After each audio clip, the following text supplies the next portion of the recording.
Okay, baby, what's the word? What's the word? It is space talk time. And man, shout out to that preseason game, man. Definitely had a blast checking that thing out. Obviously, the Pittsburgh Steelers getting the W, 32-25.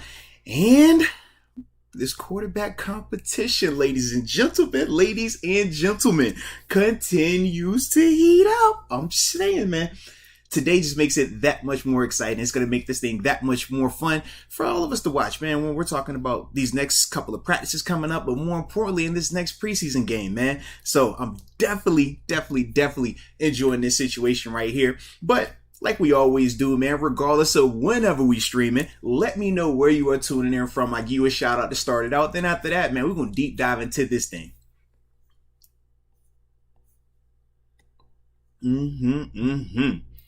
Let's say, but loving that today.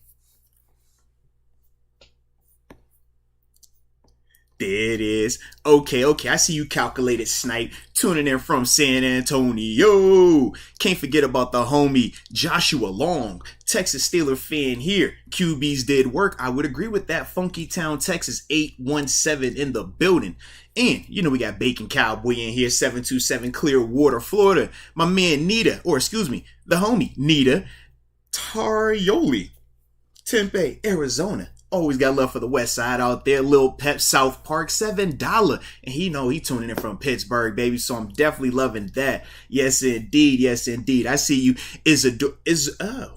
Isidro Morales, the 505 New Mexico. Now, y'all can't be getting with these usernames now. I'm just throwing it out there. It's a space talk, so you already know what that means. The research has been, taking place. So we feeling extra good tonight, all right? So we don't need any of this complicated stuff. Don't have me over here thinking too hard. But let's see who else we have in the building, man. Let's go. Darnell Harrison, Cali in here, the 310. Shout out to y'all. 7 o'clock out there, man. Enjoy that. Yes, indeed. And I'm going to end it with Terry White Jr., the 814 Erie, Pennsylvania. Google East, man. Salute you, man, on the super chat already. Yes, Deke has to do the dance, man. He said if Kenny threw multiple touchdown passes, we were going to get that dance. I cannot wait till we go and have that live podcast on Monday, man, because we are going to see that. Because Kenny definitely, stepped up, man, did some nice things. And we're going to talk about that in a second, man. Caleb Cole, I see you in the building. Says Pickett already on his way to catch up to 7 in game-winning drives. #8 is the future. Well, it was impressive to see Kenny have that game-winning drive at the end, man. So let's hop right into this thing, right? When we're talking about this performance as a whole, I thought all three of the offensive units, whether it was led by Mitch Trubisky, Mason Rudolph, or even Kenny Pickett, I thought all of the offenses under those quarterbacks executed with a certain level of confidence. I thought that in terms of the command of the offense, I thought Mitch early on showed a lot of moxie in the pocket. I thought that he just looked like he controlled what the offense was trying to do. We talk about being patient, taking what the defense gave him. I also thought that in terms of him taking some shots, I thought that Mitch did a good job in terms of taking some shots. Now, they weren't completions. Obviously, we knew he threw the jump ball up to George Pickens, and it wasn't what we wanted it to be. But at the end, he still was able to find Gunnar Olszewski right in the back of the end zone, man, on the blown coverage. Definitely liked him as a whole. I thought that for Mitch, though, he looked like what he was supposed to look like. Looked like a QB1. Looked like a guy who's done this before, who's, not a rookie. And I thought that as a whole, even though we only saw him for 2 drives, it wasn't really a lot to critique with him. He had the 1 touchdown drive. The second drive kind of stalled out. But as a whole, I thought that he played well. When we're talking about Mason Rudolph, I know he's the hot, the lightning rod when it comes to this quarterback competition. Getting the booze heavy on early in the game. I'm like, dang, Mason, you ain't even do anything except come out there. But I thought that he handled the adversity really well. It's not easy. Being booed is not easy. Not being the fan favorite.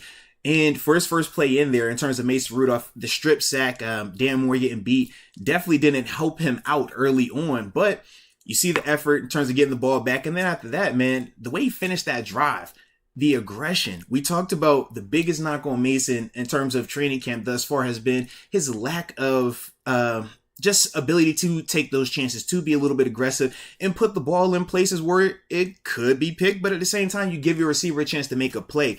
And I thought we saw that on the 26-yard touchdown pass to George Pickens, which, holy cow, right? That back of the end zone toe tap. The pass was insane, by the way, right in the pocket, right where it needed to be. But George Pickens, whoa. Y'all thought we were playing. We've been trying to tell y'all. Anybody that's been out there at training camp has seen George Pickens and seen what he can do. There you go. That's just the intro. I haven't got to him just yet, though. I'm going to get to him. Haven't got to him just yet, though. We still on Mason right now.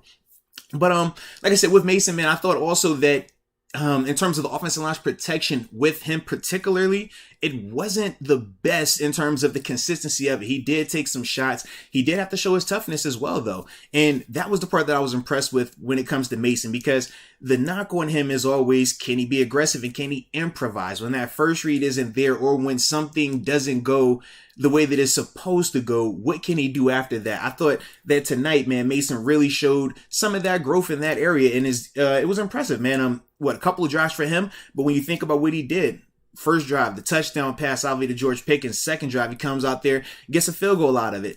Third drive, I thought the offensive line really started to struggle protecting him, and that's when you start to see the productivity from him kind of decrease. But then that second half hit, and that man came in, ladies and gentlemen, Kenny Pickett. Whew. Well, first off, shout out to all the crowd that was there, man, because you could feel the love. Without a doubt, man. As soon as that man comes on the field, everybody's going nuts, man. That was the beauty of it.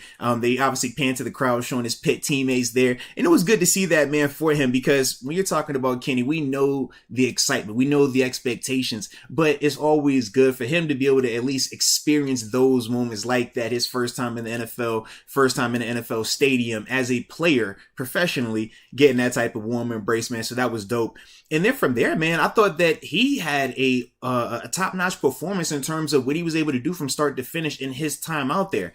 Now, when you first talk about the start of it, I love the play call from Matt Canada early on, moving the pocket, allowing Kenny's athletic ability to help him out.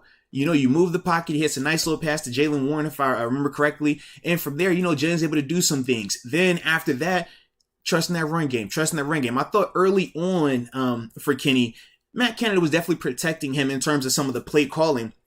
But at the same time, he did some things in terms of giving his players chances to make plays. I mean, that's the team concept, and that's why you need it like that. But after that first drive, I thought when he started to get a little bit more comfortable, started to open it up a little bit more, you could just see the command. You could see the moxie in that it factor that he has. Part of the reason why we took him at 20th overall, and why, in terms of when we were comparing him to other quarterback prospects, the conversation was the maturity. The fact that he looked like he should be able to come in and play at a high level and produce right away. I thought that really showed. I also was enjoying the tight window throws that Kenny was putting out there as well, man. The 2-point conversion to Connor Hayward, I thought really stood out to me. I thought that was a nice just time in, get it up, back foot hit the ground, boom, go where you need to go with the ball. I thought he did that really well. I'm going to check the tape, obviously, tonight and then tomorrow to just see on some of the plays where Kenny was having to scramble. Was it all the way necessary or not? I love the athletic ability. At the same time, I do think the O-line could have protected him a little bit better. But also got to check to see, man, was there some reason he could have just been getting out there? So that way you don't have to do all of the extra. But I love the way he competed. I love the way that he finished. I mean, that's something that you can't teach. You either have that or you don't. That's something that people loved about him when he played at Pitt. And that's one of the things that we like about him right now. And it was definitely on display tonight, seeing how they were able to get the ball back, 30 seconds left in the game, man. He obviously hits Tyler Vaughns. And in terms of the pass, it wasn't anything crazy. But when you talk about the placement and the timing, why is that important? Him putting that ball where he does gives Tyler Vaughn a chance to catch it and turn. So now he can make that defender miss. If that ball is low, if that ball is too high, if that ball is late, Tyler Vaughn isn't able to make that guy miss and isn't able to ultimately go ahead and get that game-winning touchdown. So you see the ball placement does matter, and that's why it was good ball placement by Kenny, so that way Tyler could go on ahead and do what he needed to do to get that game-winning touchdown. But as a whole, I thought all three of those quarterbacks played really well tonight, man, and I think that they're just going to make this thing that much more difficult, that much more exciting in terms of as we continue to watch them, man. So definitely was liking that. Let me see, I'm gonna check some of these supers. I got some of these supers coming in, and then obviously in the regular chats, man, continue to let me know your thoughts on all three of these guys, man, in terms of their performances at the quarterback position. All right, because I thoroughly enjoyed what all three of them did. All right, so let's see. In terms of supers, we got Young Papi Bonito. What it do, baby? He says, get ready to dance, Deke. Put that ish on. Absolutely, Deke. You dancing, baby. You are definitely dancing. Let's go, UW. He says, AB praising GP. I would agree with you on that. I don't know what GPU is, but either way, it sounds good to me, man. And then CD is 86. He says Pickens is wide receiver 1. Nobody in here is refuting that right now, man. Listen, I think that George Pickens definitely has that potential to be wide receiver 1 this season, and I don't think it has to take a long time for it to be definitive. I'm going to talk a little bit more about him in a second, man, but no, definitely, man. I'm definitely loving what I'm seeing from George, and this is why everybody's been so hyped about him, because this is what we've been seeing every day in training camp, and it's just good to see it continuing on. But we're going to talk about him just in a second. Michael Patrick McCracken, my Irish brethren, what it do, player? He says, Kenny Pickett looked accurate. Mason was Mason. Warren fumbled, but looked good. Pickens, love this game. Mitch looked nice. Nah, man, you're absolutely right on that, man. I thought that in terms of Kenny, I thought his accuracy was definitely there. The timing was the thing that I really enjoyed, man. Just seeing when he was committing to throwing a pass, he was not second guessing it. He was not holding anything back. He was just trusting his instincts and playing the game. Definitely like that. Mason was Mason. I don't believe that Mason was Mason in the normal sense, because normally we don't see him take those type of chances. That George Pickens pass in the back of the end zone, you show me that throw that Mason made like that ever. That's crazy to me. I don't see Mason making a lot of them throws like that. But that was very impressive. That's all I'm saying. Got to give him a little credit there. Jaylen Warren, yes, if he keeps the ball off the ground, it's a great day for him. The physicality, the burst, the catching ability, all of these things were on display tonight. He was doing everything perfect except he put the ball on the ground. And you could even hear when Coach Tomlin was asked about that during his during one of the interviews he was doing during the game. You could see he was very, pissed off about it. Like, that's not something that he takes lightly. He believes in ball security, and it's one of the things that he is truly anal about, but rightfully so, because turnovers kill you in this league. We saw that was ultimately how we were able to get this game-winning drive. Mark Robinson does a great job coming off the edge, free rusher. You hunt the ball, you get the turnover, and then after that, look, we're able to make a play. So when you talk about ball security in any phase of the game, when you're holding that ball, in the words of Coach Tomlin, you're carrying our hopes and dreams with you. So it's important for Jaylen to understand that, man. But other than that, he did look good. Yes, though, man. Caleb Cole says, Moats, I know you are a defensive guy. Honest opinion on Devin Bush.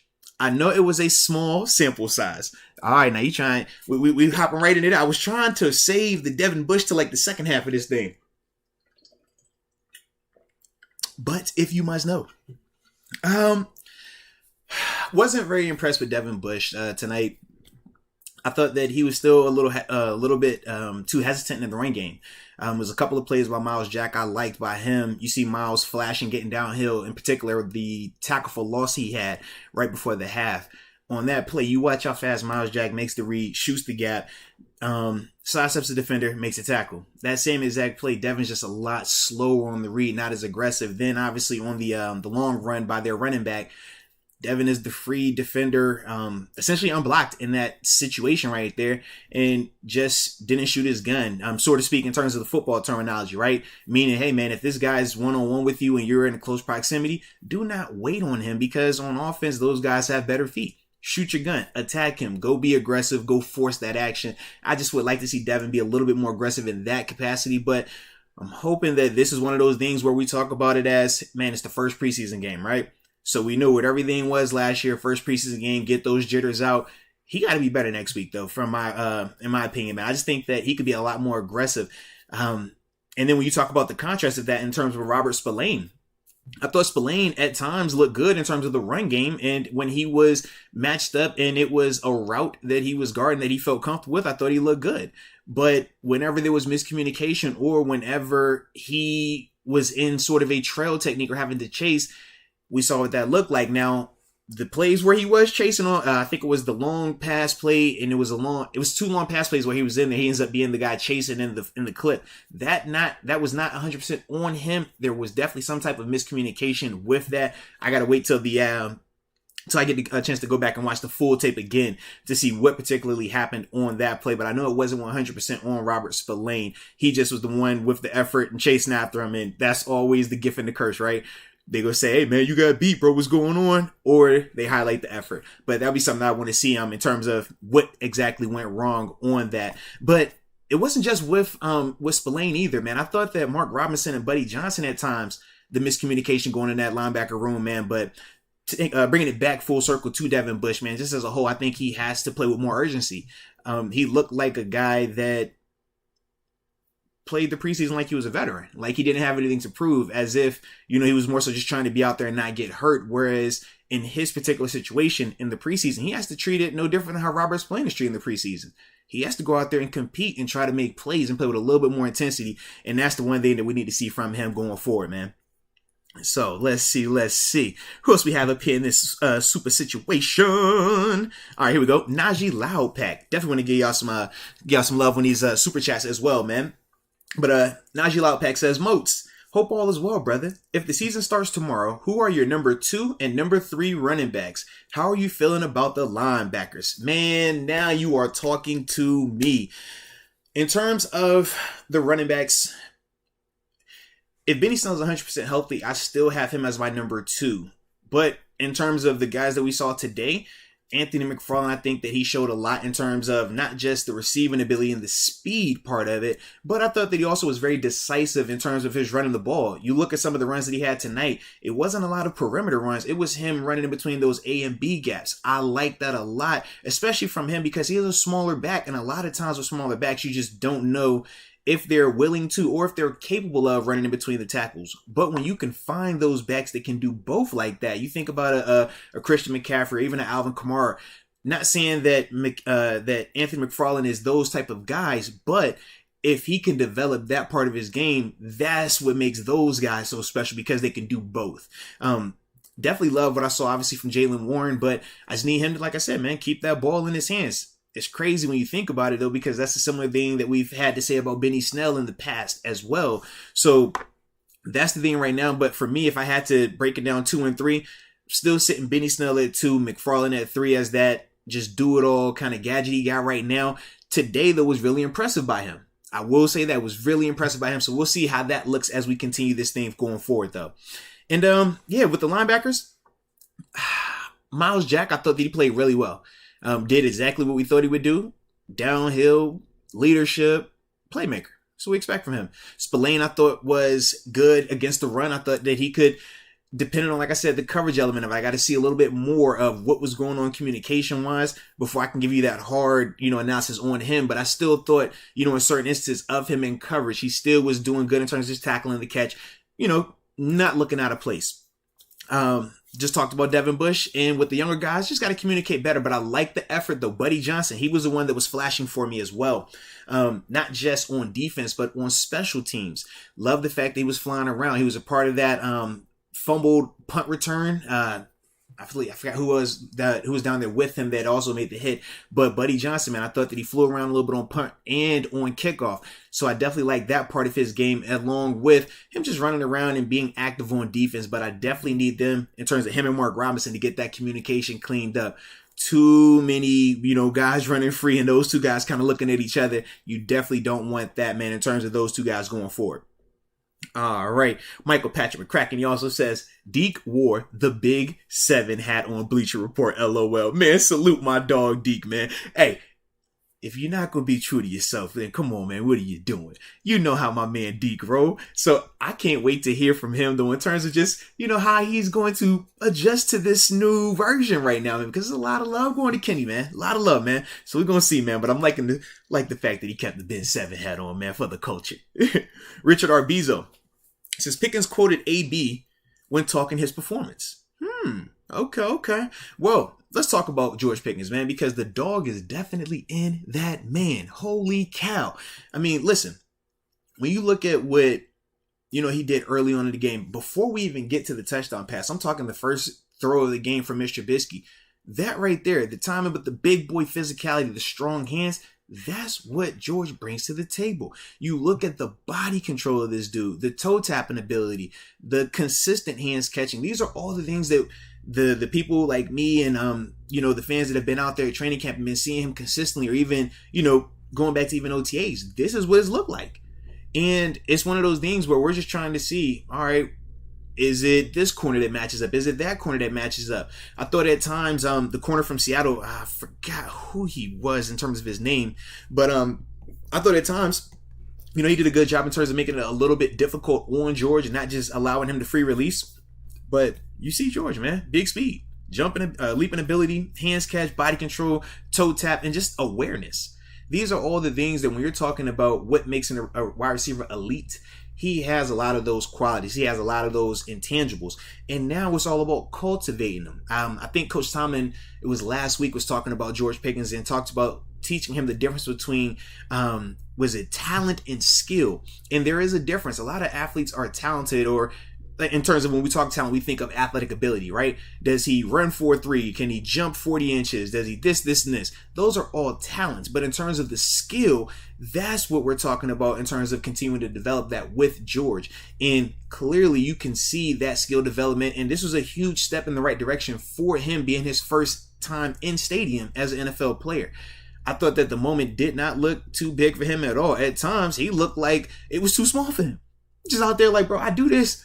Talking and everything. Like, I love that about him, man. You talk about a dude that is truly an alpha male, just has that confidence and just the talent and work ethic, that combination. I think that, he does have a chance to be special this year. But at the same time, we still have to understand that this wasn't, elite. It wasn't an elite defense. It wasn't an elite corner that he was going against. So we still have to see what that looks like whenever that happens. And you're not going to face an elite corner every week. So if you can keep doing what he was doing, obviously, today going forward, we're not tripping at all. But that is one of those things that, in terms of when I think of him, in terms of, all right, I'm ready to go. It's like, no. We still need to see it versus the next level. But this was, like I said, a huge step in the right direction for George in terms of just coming onto this NFL scene. All righty. Let's see. Got some more of these coming in here, man. Salute everybody that's in here tonight, though, man. Definitely appreciate y'all. The East Coast folk, man, staying up on a little late night bender. You know how we do. And for the West Coast folk out there, man, shout out to y'all. All right. A-Rob22, he says Connor Hayward, tight end number 2. Man, don't put him in that box as just a tight end. I think that for Connor, you use him just like you saw tonight, H-back. On the first long run from Anthony Mcfarland where he hits it front side, bubbles out the back, man, Connor does he has a great block in terms of sealing on that front side, not allowing the defender to cross his face, and ultimately allowing Mcfarland the time to bounce that out the back door. I also like the fact that Connor showed really good receiving ability. The over route, you saw the nice catch on that. Obviously, I talked about the 2-point conversion he had from Kenny Pickett. I thought that he really showed a lot of the receiving ability that we've been seeing in training camp from him, but he just showed it in stadium. I think that he's one of those gadget guys where he can block. And I love the fact that you move him around inside the backfield, motion him around, stuff like that, shifts, because he has that athletic ability. But at the same time, you can split him out. I think that he's just one of those guys that you don't have to just lock him down at one particular spot like tight end. I think that he just brings a lot of versatility there. But as a whole, man, I thought that he played well. And more importantly than anything that he did on offense, he had a tackle on special teams. That is huge for him. Getting a chance to talk with him, like I said, Thursday, man, this is what he wanted to do. This is what he was hoping for in terms of having that performance. I know he's going to be kicking himself over the false start because he had one of those, I think, was that Thursday as well. He was pissed in. But as a whole, man, the thing that I continue to like about Connor is this, the resiliency. He does not allow one bad play to become 2 bad plays and 3 and so forth. He does such a good job of just quick, short-term memory, next play. And that was on display tonight as well, man. So as a whole, man, I was really impressed with him. And I'm just excited to see what he does next, because we have to remember, all of these guys we're talking about right now, this was a 1-game sample size, right? So regardless of what they did, good or bad, it was just 1 game. You still got another game. You still got another week of practice. So whether you had a good performance tonight, how do you follow that up in practice this week? How do you follow it up in the game on next week? If you had a bad performance today, well, how do you respond? How do you respond next week? Those are the things that I'm going to be really interested in seeing, man, because that's where we're at now in terms of just figuring out who's going to be this 2022 version of the Pittsburgh Steelers when they come down to that final roster. And this is how we find it. This is how we cultivate that talent and ultimately see who's going to be the ones that help us ultimately and hopefully raise that Lombardi. All right, we got Monster 19. What up, Monster 19? Says run defense looks suspect at times. Yes, you're absolutely right.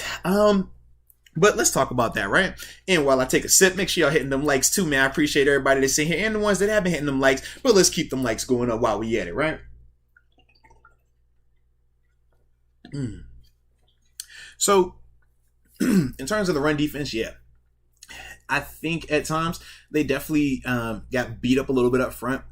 I thought that DeMarvin Leal, I like what I saw from him. I like what I saw from Isaiah Loudermilk at times. Thought Henry Mondu, had really good effort out there. And I thought that he still, did some things that were nice. But as a whole, they weren't consistent enough. Not just those guys, but everybody when they were rotating the guys, especially in that second half. When you talk about the interior D linemen, yes, we were out there with no Cam Hayward, no Tyson Alualu, no Larry Ogunjobi. Like, these are the guys that we know when they're out there, that run defense will be a lot stouter. Those guys play with a lot more urgency and intensity and just are more fundamentally sound, but they're not rookies or second-year players. So that's the other part of that. When you talk about the guys who were rotating in and out there, I think that they can be improved, but this was their first in-stadium experience as a whole collective this season versus a Seattle team that, if you remember last year, they gave us some issues in here running the ball. Yeah, Alex Collins, man. I'll never forget that, right? They definitely had some success running the ball against us, and that's something that we do want to improve upon. But I wouldn't be too alarmed just yet because we know what it's going to look like potentially when we get our real, full gamut of starters back out there. And now, instead of, the Henry Mondus and DeMarvin Leal's playing a ton of snaps this year or right in a game like this, it'll be just cut down. It'll be decreased. So now you're getting even more productivity from them or better plays from them because it's less of that. So I think that would ultimately, put to rest some of that unease that you might be feeling. All right. And Michael Patrick McCracken, he says, Spillane looked terrible. Devin Blah, Connor, nice. Don't agree with the Spillane, man. Like I said, I got to go back and check the tape. I know when you see him chasing somebody, everybody assumes that that's on him. But I do believe that was a blown coverage assignment and it wasn't on him. He just the guy that had the effort to go get him. But like I said, man, we'll check that out. And Devin, yeah, he has to be better, man. He has to be better. But no, man, definitely was like what I saw from Connor. Alrighty. Keith Barnaby. Shout out to Keith Barnaby. He says, bro, Steven Sims was looking like AB out there with the eyes. Hashtag 82 fire emoji. No, without a doubt. I mean, when you look at what Steven Sims was able to do, the speed was the thing that kept jumping off the screen to me. Whether it was, him getting the ball by the line of scrimmage or, him trying to do something as a return man. Like, as a whole, I thought that Steven, though, I thought he was a really productive player tonight, man. Let me see in terms of what he ended up with, actually. Because I know he had the long run for, I was at 38 yards, but I wanted to see what he ended up catching-wise. Thought he had a little bit more from there. Actually, no, he did not do much as a receiver. Where was the other part of it then with him? It was the punt return. That's what it was. The one for 38.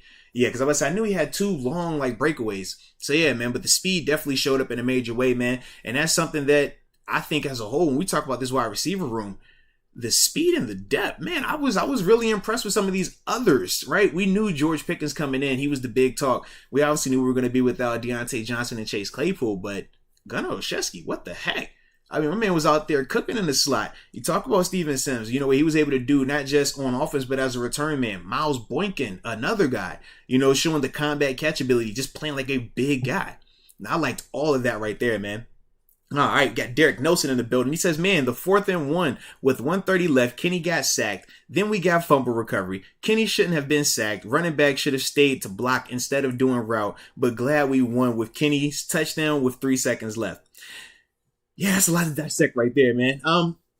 In terms of the read, I just got to check the tape on that, man. I know for some, they're taught, hey, yeah, you want to stay in and block. Others are taught you fast release, and that's the outlet in terms of when that blitzer is coming, you're dumping it off to him so you can't make him be right. Just got to see, like I said, when I go back and rewatch it to see how they played it or what they were trying to communicate, if there is one of those tells out there. But I thought that Kenny, man, you talk about that competitiveness, that fight, that will to win. Those are all the things that we talked about in terms of him coming out of college. It was definitely on display, though, tonight, man. And I thought, like I said, for him, man, it was a huge step in the right direction. You talk about that first impression. That's what you want to see. Now, in terms of the context of it, sure, we know that it wasn't against the first unit. It wasn't against the second unit. And I understand that. But it is still one of those scenarios where if you're Kenny Pickett, you want to look the part. Regardless of, who you're out there against, you need to look the part. And for him, I thought that he did a lot of good things tonight too, where he should get a chance to go out there with that second unit in some capacity come next week, just to see what he's capable of. Because for him, the more he plays and the more plays he makes, like how he did like he did tonight, the more we're going to want to see more of that. We're going to want to see, how good can this kid be? If he's doing that against the threes, what is it like against the twos? If he comes out there and does what he did tonight against the twos, well, now it's like, what can he do against the ones? But as a whole, I do think that the Steelers are still doing right by him in terms of slowly bringing him along, allowing him to do what he did tonight, allowing him to get that positivity, right? That good equity, right? Good plays, putting that in the memory bank of not just him, but the coaching staff and this fan base. You go out there and play bad, man. It's hard to unsee that. It's hard to forget that at times.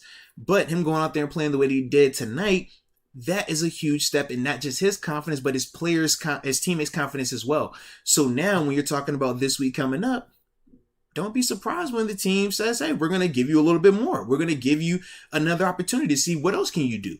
Because I think tonight he definitely did enough. And it's not taking away anything from Mason Rudolph or Mr. Trubisky. I just think for Mason, even though he was playing well, it's one of those scenarios where the excitement about this first round draft pick is crazy right now. And what he was able to do tonight, I mean, it's only going to add fuel to that fire. And even though I thought Mason played well, it just didn't have the same level of like, wow, across the board that Kenny did. Now, granted, Kenny played a lot longer, and we know competition-wise was a little bit different for him. But I do think that that's one of the things that did aid Kenny a lot more in that situation. But for Mason, like I said, I still thought he played well.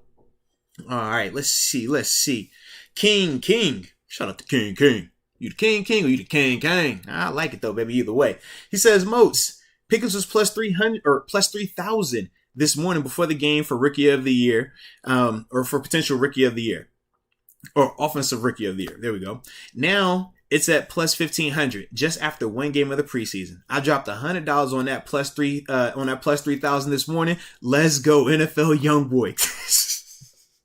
Yeah, that is George Pickens. I like that. I like his energy right now, man, without a doubt. And yeah, man, if you have not put your money down on George Pickens for potential Rookie of the Year, you're wasting time, baby. You don't want to waste time. You don't want to keep wasting time, baby, all right? But yeah, man, he definitely looked the part tonight, man. And yeah, the more he does that, like we just saw tonight, and if he does that again next weekend, man, trust me, them odds are going to continue to go in the direction that's not going to be good for all pockets, all right? So yes, do not waste time. Please don't waste time.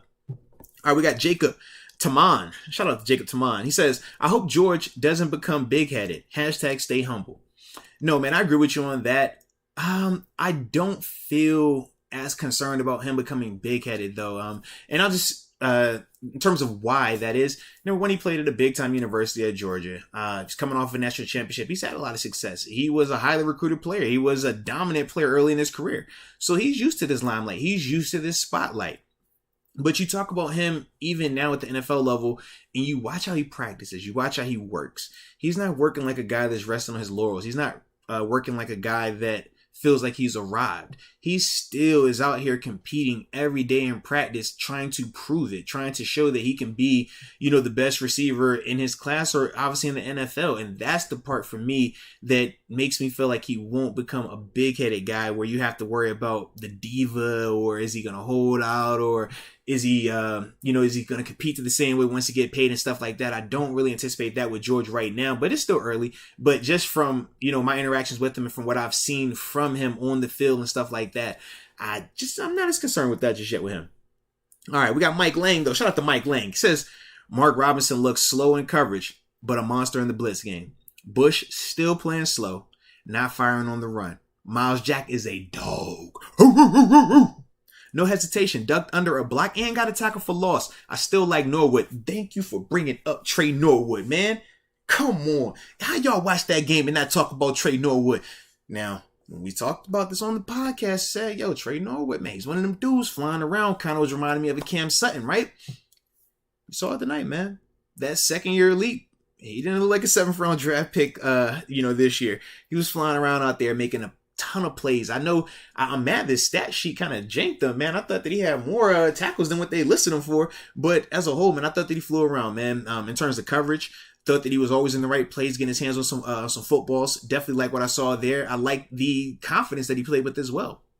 Then we talk about him just being in run support, the physicality. You saw him. He wasn't turning on any type of contact, and I loved his energy the whole time.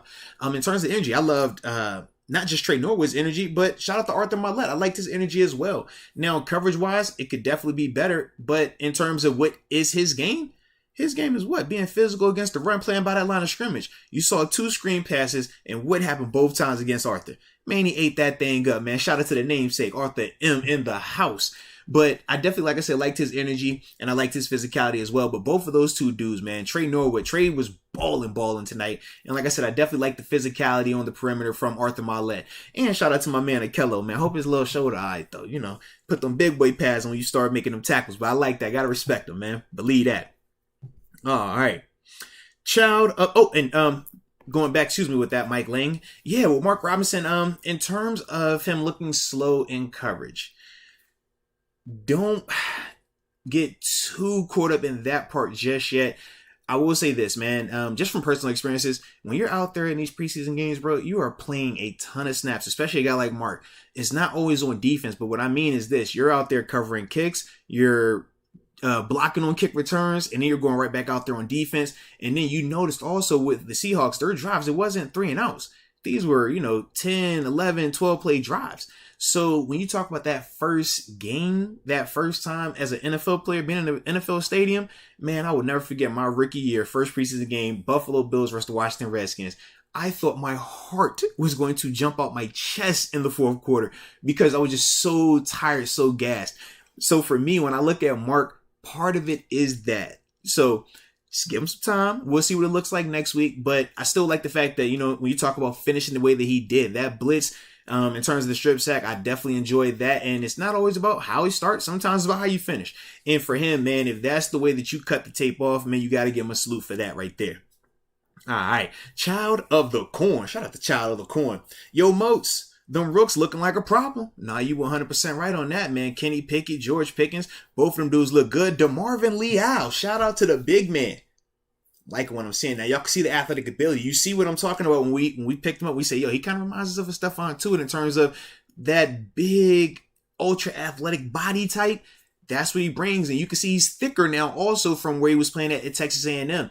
But I definitely like what I was saying from him in terms of his hand placement. That first pass rush he had where he ends up forcing Geno out the pocket. Or I think it was Geno. Was it Geno? I think it was Geno that he forced out the pocket right before halftime. Yeah, it was Geno in the 2-minute drill.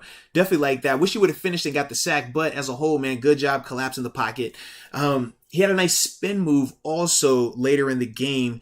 This would have been when Mark Robinson caused the fumble. He was beating his guy on the inside spin move. Definitely like that as well. The one thing I would say with DeMarvin, just need him to be more consistent with his pad level against the run.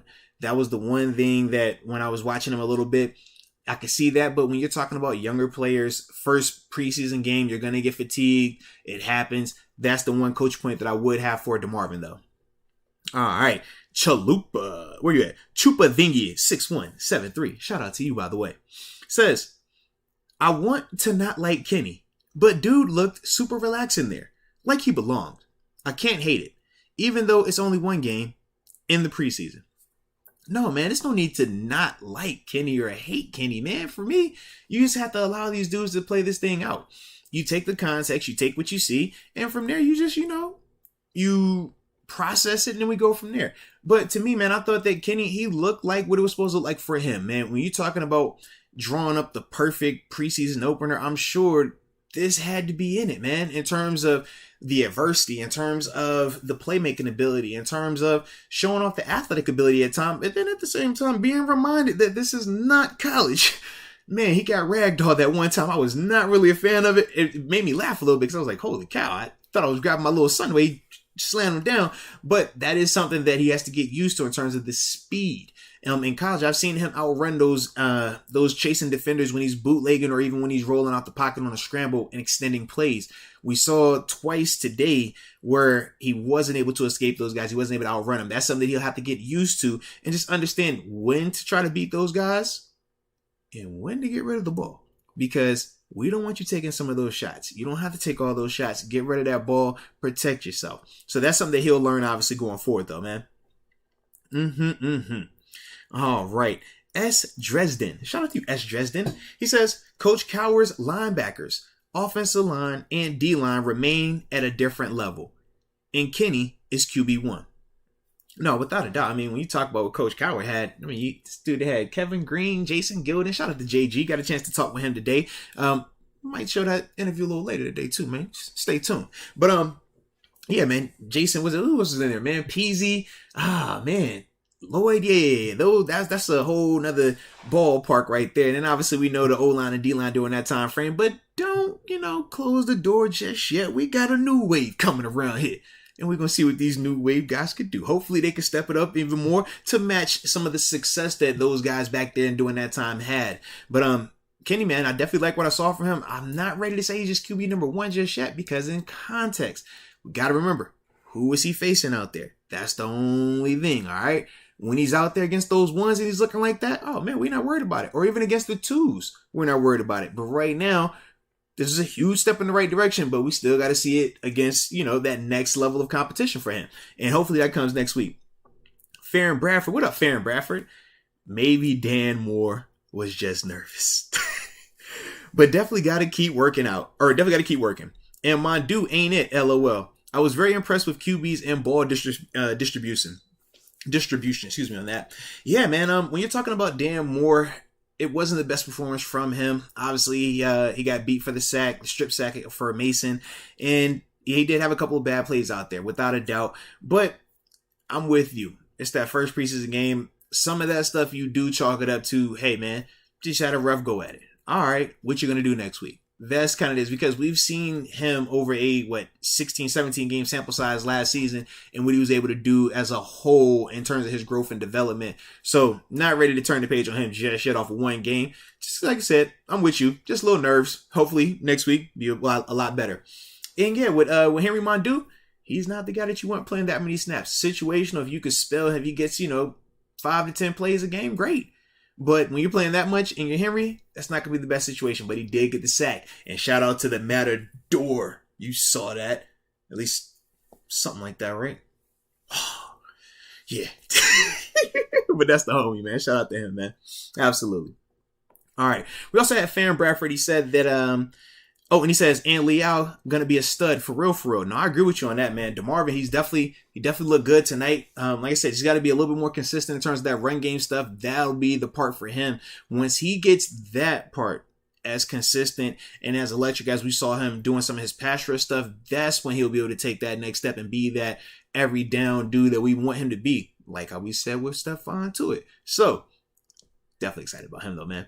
All right, Keith Barnaby. Hashtag Roquan to Pitt. Is it too early, Moats? LOL. Devin Bush stock down right now. Yeah, the Devin Bush stock is down right now, unfortunately, man. We obviously talked about him a lot this offseason. We talked about Brian Flores' impact and things like that. And we just we were hoping that we would see just a better performance, a better first introduction to the 2022 version of Devin. But like I said, it's one game and it's a preseason game.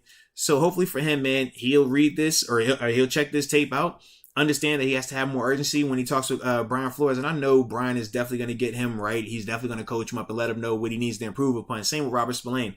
But in terms of Roquan to Pitt, if Devin look like that again next week, yeah, buddy, it might be, hey, Roquan, man, what's that number looking like, bro? How much we talking, all right? But right now, we're going to give him another week, all right? Give him some time.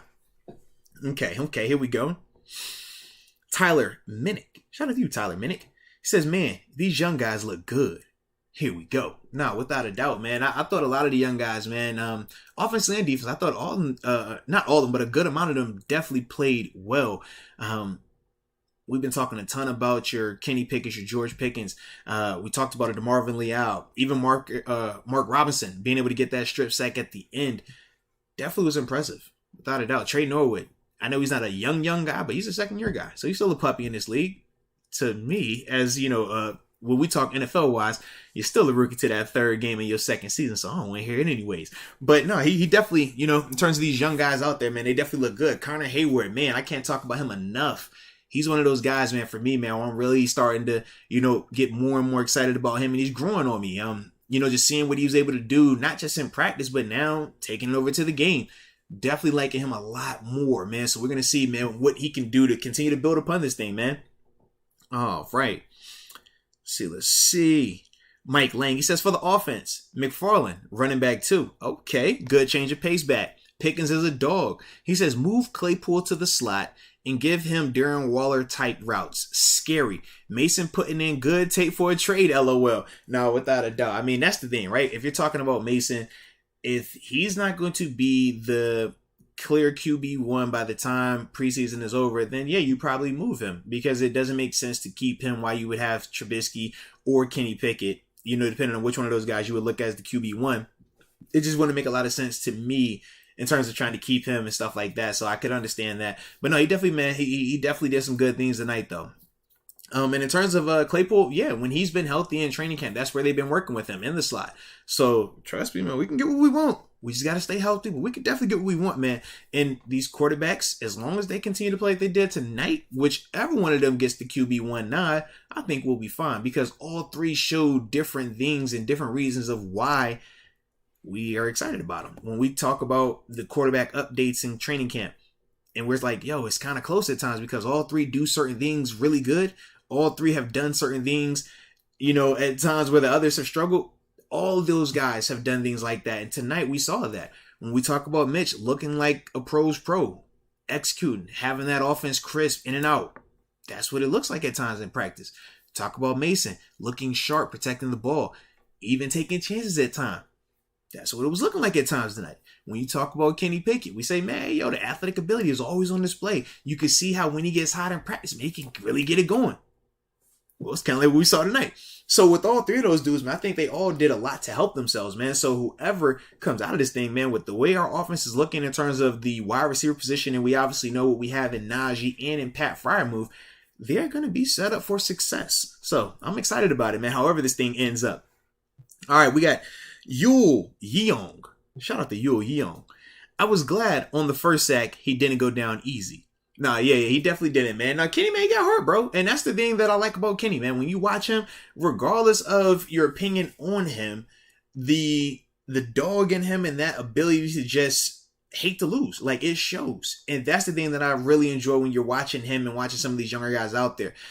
Anybody can want to win. Everybody wants to win. Oh, I want to win. But we're the guys that hate to lose. We're the guys that they just can't stand that thought of failure.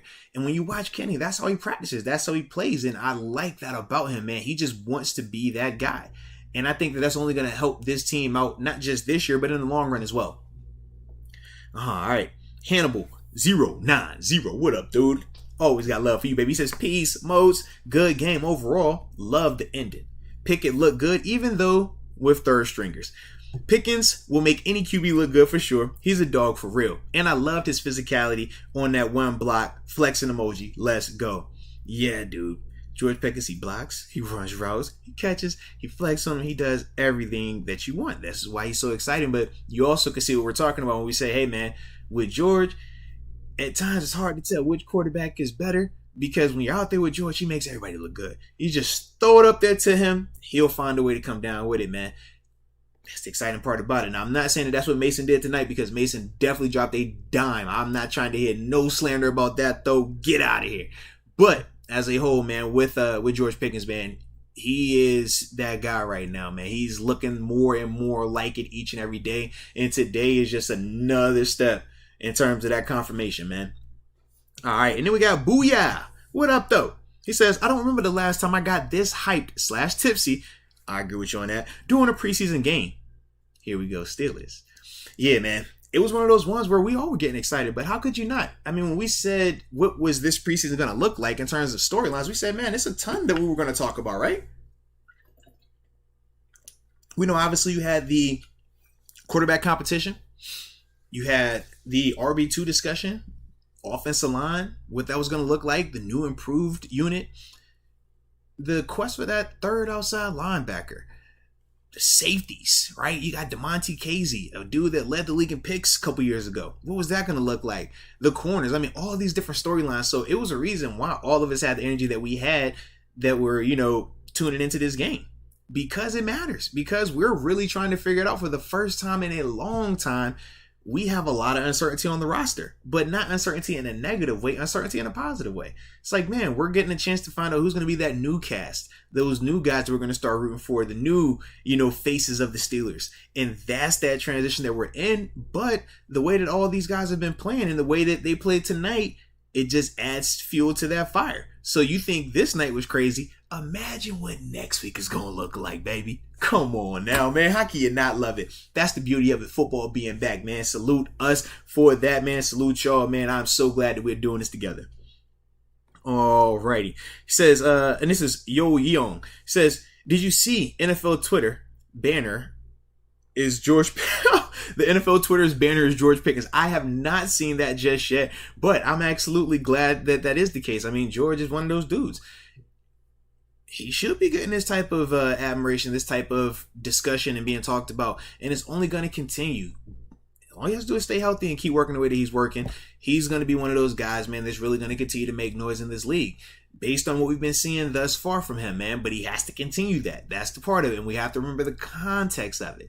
All right? But so far, so good for him, man. Definitely was impressed, man. But yeah, I'm just trying to think, man, as a whole, a couple of the guys I wanted to talk about real quick before we wrap this thing up, because like I said, we got the podcast coming up on Monday. You definitely don't want to miss that 4 p.m. showtime, so we definitely have fun with that. But another guy I wanted to talk about, though, number 24 on defense.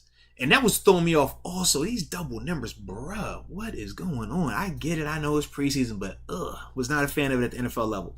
But Damontae Kazee, man, I thought that he flew around. Loved his tackling that we saw from him, man. It was super physical. I would say I just wanted to keep his head up a little bit more. Obviously, you know who I was out there with. I'm not a fan of the drop in the head, and obviously we know that he had a little bit of we don't know if it was concussion or not, but they stopped the game to check him out. Was not a fan of that part of it. But, man, I thought that Damontae, I thought he flew around, man, in terms of that run game. I thought he flew around. And even when you're talking about the pass game as well, I just thought that he played fast and looked the part. He looked like a guy who's been a starter in this league. He looked like a guy, who's confident in his abilities as an NFL player, man. So he's another very, very intriguing guy. I want to see what he looks like coming back, after how he performed. What does this week in practice look like? And more importantly, what does next game look like for him? Because if he's going to play like that, that pushes Terrell Edmonds a lot more. Because that was nice tonight. I mean, the physicality, that was one of the things that we talk about with Edmonds all the time, right? Tackling ability, playing against the run. Well, Damontae showed a lot of that tonight as well. And we know what he can do in terms of the interception elements, right? Like I said, he led the league in picks when he was in Atlanta. I think he had 7 picks, 8 picks in one season.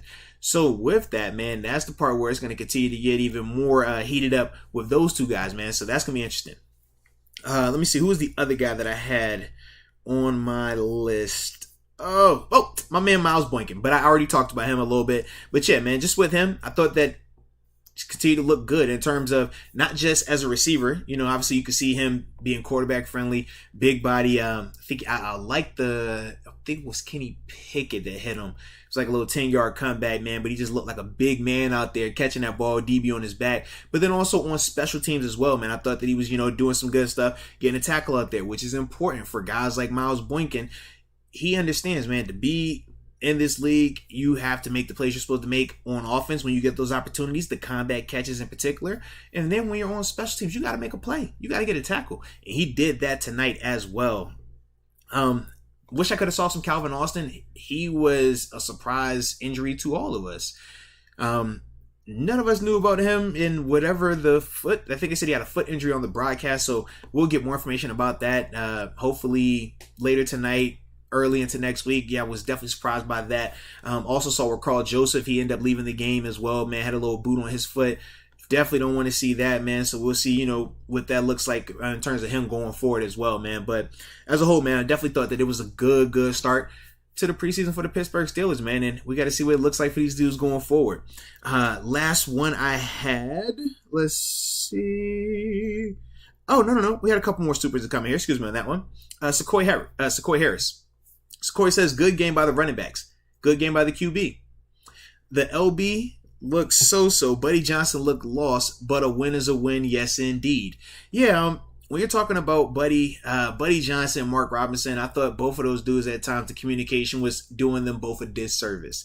When you're a Buddy Johnson or Mark Robinson, the things that are in your wheelhouse are your physicality, your ability to play downhill. And when we talk about what you potentially struggle with is the playing in space, the speed element, the coverage part, right? Well, when you're bad with the communication, you're putting yourself in a position where it's going to highlight the things that you struggle with. So now, instead of you feeling confident in terms of, hey man, this is my guy I'm covering, what's the coverage behind me, where's my help, let me get in position and make a play. Instead of that, the process is, man, what are we doing? Ball snap. Now you're in a chase technique. And now it's a foot race between you and somebody that's more than likely faster and a little bit more athletic. And I think that was some of the things that was really hurting Buddy Johnson, Mark Robinson, and to an extent, Robert Spillane. Like I said, I'll go back and look at the tape to see what exactly was happening with some of that. But they definitely have to get that cleaned up in order for them to look better, because they aren't the type of athletes that can, make up for blown coverages. They don't have that type of speed and ranginess in their game. So for them, if they want to survive in this league and be potential players on defense, they got to make sure they're a lot better up here and with that communication part. But once again, it was the first preseason game, so we understand that context as well. All right. Let's see. We had Brian Shurin. Brian says, I was most impressed by Sims, in terms of Steven Sims. He had multiple big plays. We expected from other guys, but Sims impressed. No, he definitely did, man. We talked about him a little bit earlier. The speed was what stood out to me the most when you're talking about Steven. I also liked his vision and elusiveness as a returner. You saw when he first got the ball, it looked like he was about to get got, right? It was a little, I thought it still was a good catch, but just wasn't a lot of free range around. But he makes a guy miss. Ultimately takes to the sideline, nice return, and ultimately we ended up scoring on that drive. That was the Mason to George Pickens touchdown pass, if I remember correctly. But you can see the speed and the playmaking ability on display tonight, whether it was the punt return, whether it was the jet sweep where he broke the long run, ultimately started out Kenny Pickett's scoring drive, that first one and stuff like that. So he as a whole, man, I definitely was impressed with what Steven did tonight. And for him, man, in that wide receiver room, he's going to have to do this type of stuff. He's going to have to take, I call it the Ray McLeod approach, where you're not just doing it as a receiver, you're doing it as a return man. You're doing it in all facets. Think about what Ray, we played him at wide receiver, played him outside, played him in the slot. He was the jet sweep guy. We'll put him in the backfield and do some stuff with him there. He obviously was the kickoff and punt return guy at times. So when you think about Steven Sims, I think in order for him to really make this roster and carve out a role in any capacity, I think that's how it's going to have to be for him. He's really going to have to continue to show that he can just be dynamic whenever he has that ball in his hands. All right. Then Sequoia Harris says, no Calvin Austin. What's up with that? Yeah, we talked about that. I was definitely surprised there as well. But the last one we had is from Mr. That Guy 89. Shout out to Mr. That Guy 89. He says, what you think about Kendrick Green? He got ran through a few times. Well, before I address him, I will say, make sure you continue to get those likes up. Everybody that's here with me, man, I greatly appreciate you tonight, man. Having a blast with it like we always do. But in terms of Kendrick Green, he looks small at times again. Yes. I'm going to go back and rewatch it.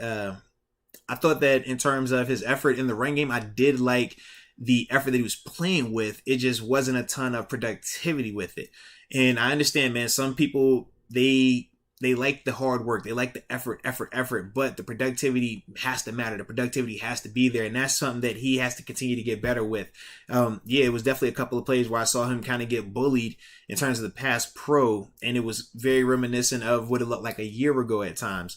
But once again, first game for him as a true guard. We'll go back and watch that tape, but I do think that, like I said, in terms of him firing off in that run game, I definitely was liking some of the effort with it. And you think about some of the holes that we saw Anthony Mcfarland running through.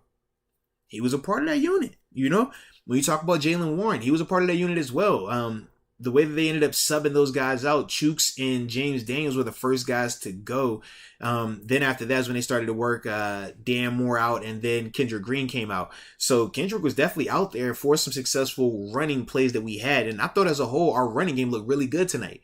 But the passing game, that's where we have to really improve upon. And that's some of the areas where when you talk about Kendrick Green, he just has to continue to show that he can do that and anchor and not be a liability. So like I said, man, we'll check the tape and rewatch that, but that's where we have to just continue to see him growing. Alrighty. So yeah, man, But like I said, as a whole, man, overall, man, I definitely thought it was a good start to what we saw from this team, and we're excited to see what they continue to look like going forward. But shout out to each and every one of y'all that was with me tonight on this Space Talk. Hope you enjoyed it. Like I said, man, it's something I want us to continue to do going forward after these games, man. Hit it while we can when the iron's hot, and we'll continue to evolve this thing when the regular season gets here, man, all right? But either way, I salute each and every one of y'all, man, for rocking with me tonight. Appreciate you. Stay safe out there. And until next time, baby. Peace.